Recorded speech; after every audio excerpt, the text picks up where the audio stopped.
So when they approached you, what was their pitch to you? Because this was pre where we are today with ChatGPT. Like, yeah, it's a big leap of faith. It's like, okay, so what we're worried about is the fact that humans and AI are going to get confused in the digital world, and we need to build for this, and it's going to be based on crypto rails as well. Why did you say yes? What was the pitch? And so a lot of what we've worked in the past 5 years has been not so much on figuring out what it can be useful for, because to us, and now clearly as things have panned out, it was always going to be obviously useful. The hard part was, how do you make it real? So that's what we spend a lot of our time thinking about.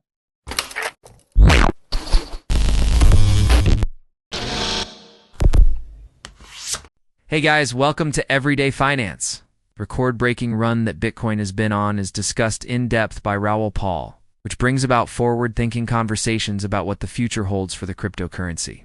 The price reached a new all-time high of 124,450 before, dipping to 121,670, leaving traders divided on whether the rise has reached its peak or whether this is simply a decent breather in the middle of the momentum.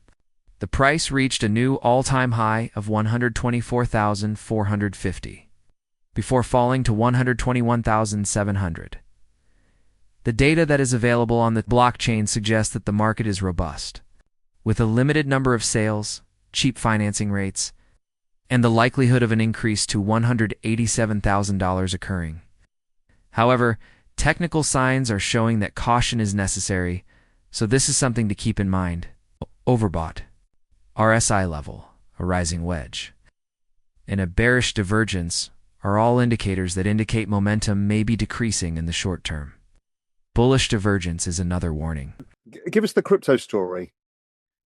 Your crypto story. So I'll be very honest. I wasn't super into crypto. I first heard about Bitcoin in college, and I really wish I would have bought some Bitcoin. I heard from my roommate, but I was literally counting pennies on a spreadsheet to be able to live. And so I didn't buy Bitcoin, and I wish I did. But after that, when I got into fintech, one of the first questions, this was like 2017, right? And so all of the investors, they were asking us about blockchain. And so we sat down and we looked at, okay, should we build our product with a blockchain? And the answer in 2017 was objectively no. Like, you should not build that product if you're trying to ship it today to users with that. And so my job that year became, as we were raising money, I had to become very good at explaining to investors why it didn't make sense to build the thing that we were building with a blockchain and why we had to build it the fintech route. So the truth is, it wasn't until we sold that company where I had some distance for the problem. And as I started thinking about new ideas, I kept hitting this wall where, well, there's this idea and it's a really exciting idea, but if crypto works out, then you wouldn't build that this way. Or if crypto works out, then you wouldn't even need that at all. And so I got to a point where I just had to sit down and say, okay, I need to decide, like, will crypto work or not? Because if it will, then like, what am I doing here building on the old legacy? Because this is what happened to a lot of fintech people like Mickey Malker, Wences Caceres, they're all South Americans, had all done the same route. And then suddenly, same as you, is like, well, it feels like crypto is the answer. Yeah, I think I've built probably fintech products for something like 10 countries all over Latin America before being like, yeah, I think like this system, like, it's definitely super broken. And so I gave crypto another shot. So it's probably like 2019 at this point. I reread the Bitcoin white paper, and then I got very much into Ethereum. I really like the idea of not just decentralization, but digitalization, right? Like, for me, like the core of the Bitcoin white paper is, while I really like the decentralization aspect of it, when you read it, it's really decentralization for the sake of digitalization. Like, a lot of the unlock comes from finally being able to digitalize a lot of things. And that made a lot of sense to me, making money programmable, and then with other kinds of blockchains, making other things programmable and trustless.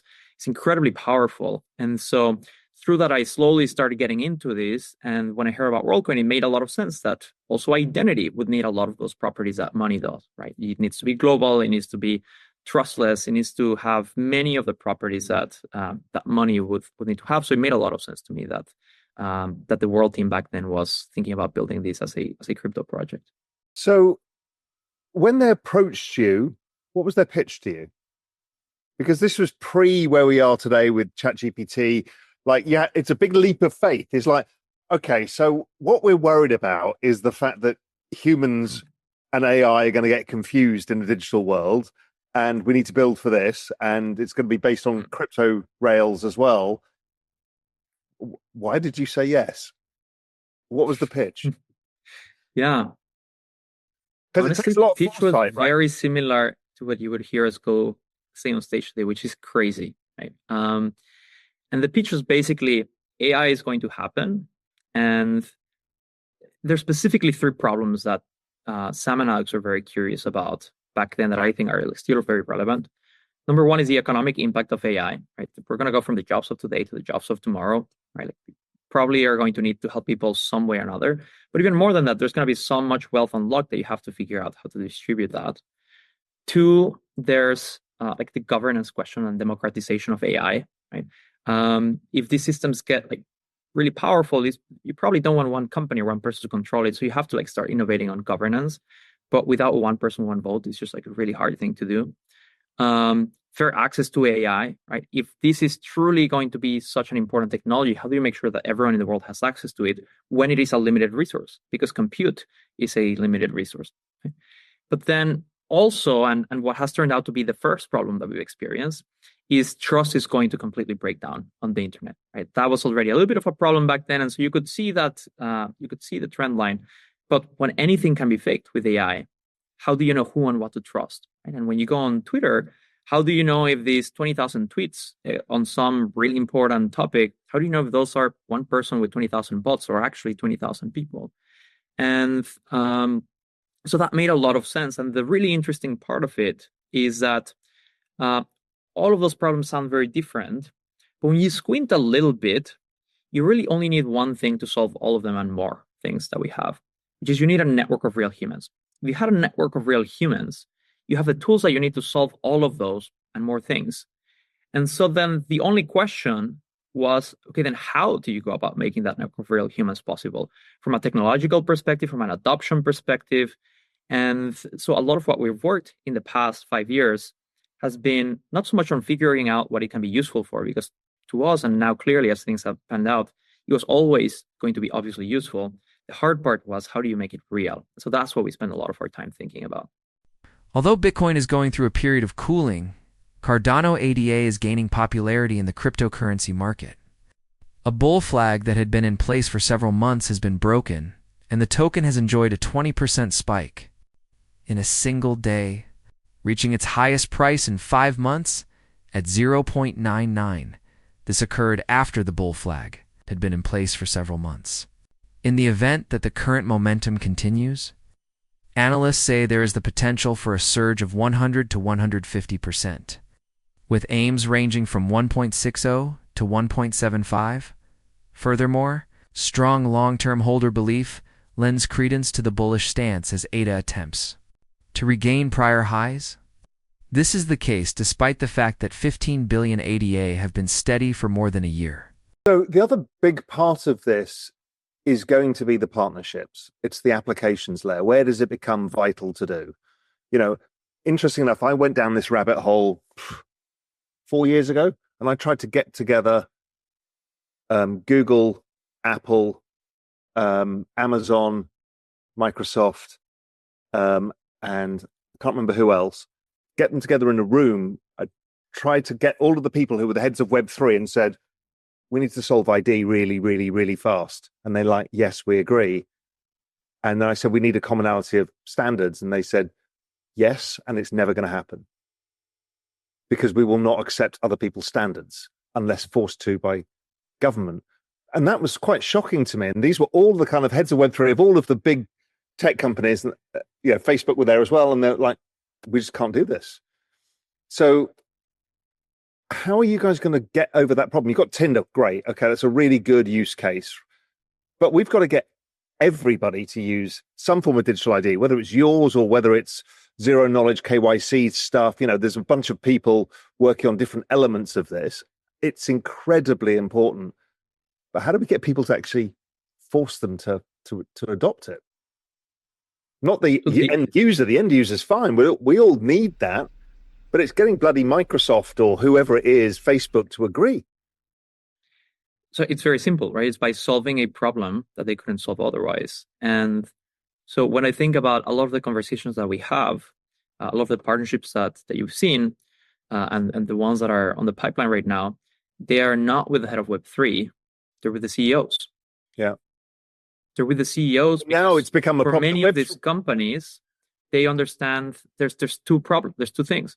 First, they understand that their products are breaking down. It's an existential threat to their company if they're not able to know what is a human, what is a bot on many of their platforms. And on the other side of things, World has the scale not of a Web3 project, but of a Web2, one of the largest Web2 projects in the world, like period. Right? Like we have real scale that is like moves the number in a very real ways for very real companies around the world.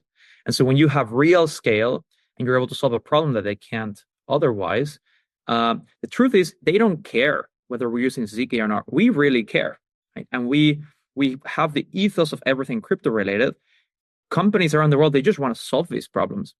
Right? And so what happens when is that by having conversations at an executive level, right, with the actual CEOs who understand these threats to their businesses and they're worried that their platforms are literally going to die if they aren't able to solve it, then the rest of it like doesn't really matter, right? And so that's basically, which is very different. And I'll be honest, like this wasn't the case when we started, right? And part of why, and we understood that was very reasonable. When we started, those two things weren't true. When we started, people were not freaking out about AI, right? People did not understand how soon and how fast this was going to come.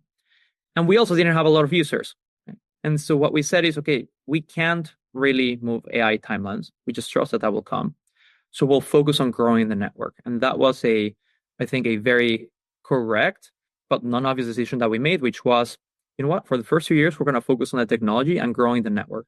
Because like you said, Metcalfe's law is not just monetary value, it's like utility. A network is exponentially more valuable the larger that it is. So why are we going to worry about what's the right use case for 1 million users? There's no use case for 1 million users.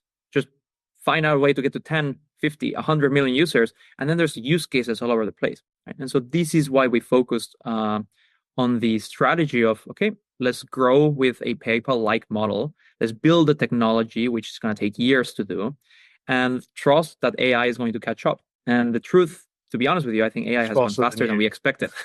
And so now we are trying to catch up and scale the network as fast as the world needs it to be, because AI has moved really, really fast. Because it's interesting because, as I said, 4 years ago, when I was talking about this, it was the Web3 teams were the only people interested because they understood ZK technology, everything else, and the CEOs didn't care. And my argument with these guys is you don't understand it yet, but cut to 5, 6, 7 years' time, they're going to be suing you. The governments will be suing you just like they sued the banks for decades because of what's about to happen. And they're like, yeah, we know, but nobody will listen internally. But now everybody suddenly realizes how big a problem this is. And particularly with the rise of video AI as well, it becomes urgent. I mean, I'm developing a video chatbot of me. And so this whole setup is gone within 3 to 6 months, where we even know that a Zoom call is not an AI bot anymore because it's real-time chat. And it's already got my voice because I've got so much content online, everything else. So it's happening so fast. People don't yet understand how problematic this is going to be. Yes. One of my favorite things that has happened for me on the job is I did once an interview for a TV station like this one. And we were talking in the interview about just how real the problem was. I think that the anchor was a little bit skeptical about, do we really need a proof human, whatnot. And we finished the call. It was a great interview in general, but they were a bit skeptical of that. And he looks at me and he was like, be honest with me right now. Are you actually in this call or is this a deep fake? And I started laughing. And yes, I had some really fancy studio lighting and whatnot. So I understand but I just started laughing. I was like, this is exactly what we were talking about, right? You right now in this moment don't have certainty. You don't know if I'm actually here giving you the interview where I'm talking about this problem. Right? Now imagine what this is like for my college friends who aren't technical, or for my sister, or for my mom, let alone my grandma. Right? One of my favorite things that we announced recently is we announced this chat product called World Chat, which is an end-to-end encrypted messenger, just like Signal, that has like crypto powers behind the scenes. So just like you can attach pictures or whatever, you can also send money, right? And that is just like you can text money. Makes a lot of sense, but it's a very magical experience around the world for free. One of the other things you can do is when you're texting with someone, you can see like, is this a verified human or not? And so you know when you when you're texting someone, if they're a verified human, the bubbles are blue, and if they're not a verified human, the bubbles are gray. So you have to be careful. And now we're taking a step further where we're launching verified profile pictures. And so you'll only be able to set a profile picture on the app if it matches your real face at the orb zone. So we're able to do that fully anonymously. And obviously profile picture is optional, so you don't even have to set it up. But the consequence of that is that tomorrow, if my grandma gets a text message with my face asking for $50 because my car broke down, she knows that my car actually broke down. Yeah, because I mean, this is a real. She knows that I can trust it. This is a real problem for me. There's thousands of versions of me going around scamming people, doing stuff, and you've got the Twitter verification, everything else. A lot of people don't see it properly, and I was just, when we first started talking, I was thinking, obviously, there's a chat coming because it's so desperately needed to integrate, proof of humanhood. It makes total sense. The other, and because you've got the financial rails as well, that whole integration, Telegram have some of this, but they've got the massive bot problem as well. So, there's a huge issue there on the other side. What about proof of AI? Because that's another way of approaching the same problem, which I think might be important for other networks, whatever that may be, where you don't mind the AI, but you just need it to be verified as AI. A lot of attention is being paid to alternative cryptocurrencies like Bitcoin and ADA, like they are gaining popularity. The number of people searching for altcoin on Google has reached its greatest level since 2021, while the number of people searching for Cardano has hit its highest level in an entire 5-month period. The fact that this indicates a larger retail involvement and a shift of capital away from Bitcoin and into other cryptocurrencies has spurred speculation that the next leg of the market could be powered by a powerful altcoin season. This speculation has been supported by the fact that this signals a better retail engagement,